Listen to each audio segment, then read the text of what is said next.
Yes. Yeah. Is anything going to happen to that? Not in the near future. Here's the challenge with that. I mean, obviously at the federal level, we have a civil service system that should be used and enforced and properly implemented. In the face of that, by an example, you see the push against that. Look at the fact that the president, along with his proposed new head of the Transportation Security Agency, a gentleman, by the way, who illegally used the search functions as a police officer to look up incriminating evidence of his former wife's boyfriend, and now we're going to entrust him with all of your personal information. This same individual would like to unionize the TSA. And I think that when you go down that path at the federal level, it's going to lead to more of what they're talking about. Now, at the state level, clearly, we need some reforms. So we need to do what we can to move the deadwood out. And I'm hoping that with a $20 billion plus deficit, there's going to finally be some real pressure to clean some things up. Because some of the liberal Democrats actually do want that money to be targeted to the poor and the elderly and the indigent and the education. And some of them are going to begin to realize that they need to reform government if that money is going to be targeted to help people who truly need it. And that we can't continue to allow people to just clock in and not do anything, or be on the phone working on their other job all day long, trading stocks or whatever that they're doing from a computer through the other. Yes, ma'am.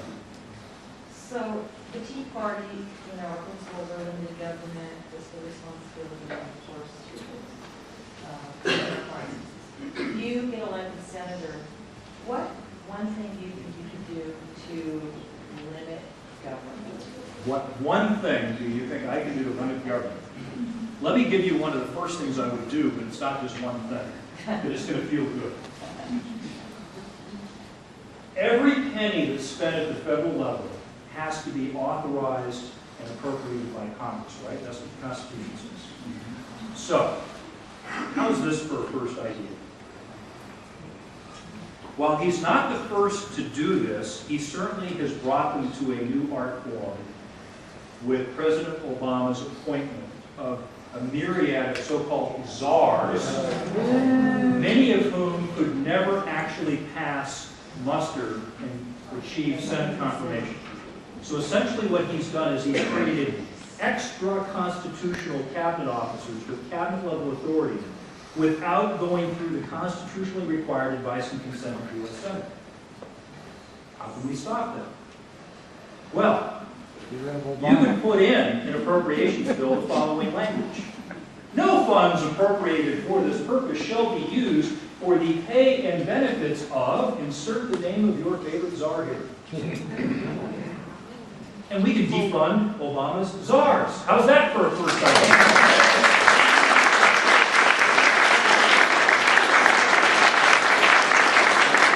That'd be a good step to try to return to constitutional governance, because I don't think that some of these individuals with whom he has invested massive amounts of power should be given that power without advice and consent. That's why the system was put in place. Yes, sir, in the back.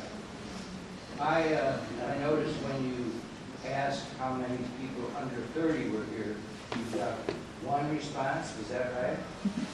Well, one response, maybe a few ladies fibbing, I guess. Well, because our schools are brainwashing our kids, what can you do and what will you do to try to stop this? All right. Because I got 7 kids. Great question. 6 of them are liberal. All college. Well, there's your problem, right? Well, we'll talk to you about personal responsibility.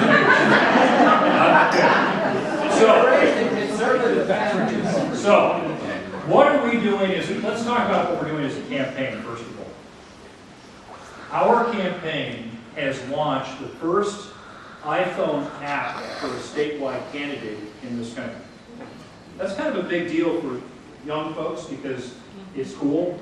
And how many stodgy old Republicans have iPhone apps? None, okay? And so this iPhone app lets people follow our campaign, contribute, know what I'm doing. My wife wants a special GPS tracker on it so she knows where I am from time to time.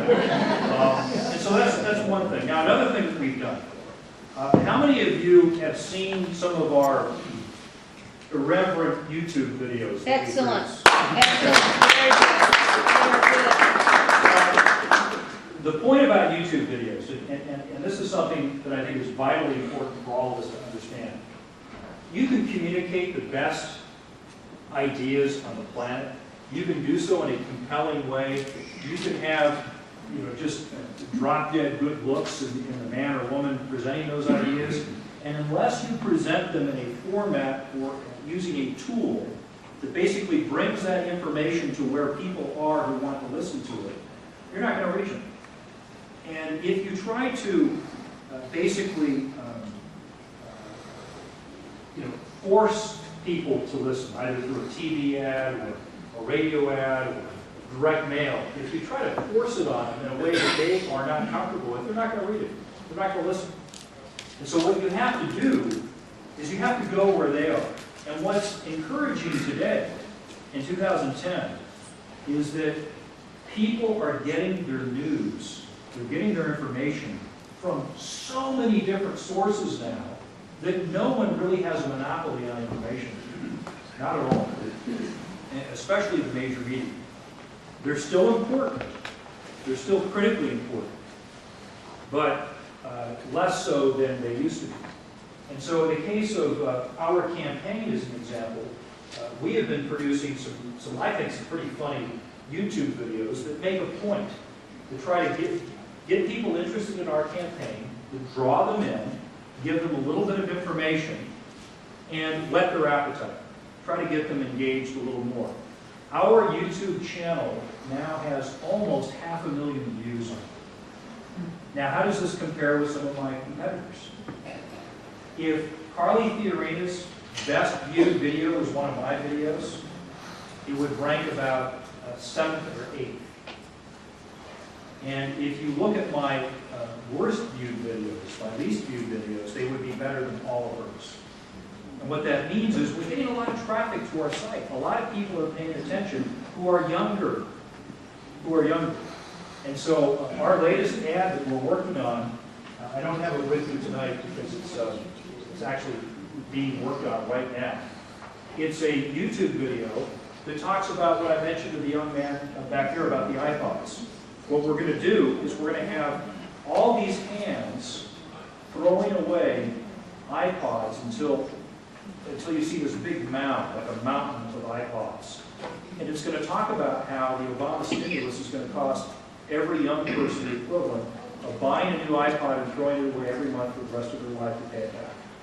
Do you suppose that graphic image will grab some young people? Because think about it. Have any of you seen $1 billion? No one's actually seen $1 billion. No one's ever put that much money together in one room before. Okay? So no one's ever seen $1 billion. So how do you wrap your mind around numbers like $1 trillion? You have to break it down into something that people can understand. So let me show you if I can cue it up here. Does this mic work? Yes. Okay. How many of you, of course you remember because you laughed, remember when Barbara Boxer dressed down General Walsh and insisted that she call her senator instead of ma'am? Yeah, right. Well, what we did is we turned that into a humorous YouTube video playing off of Mike Myers, the comedian's Dr. Evil series, with the Austin Powers movies. And so this video has been now seen by close to 200,000 people.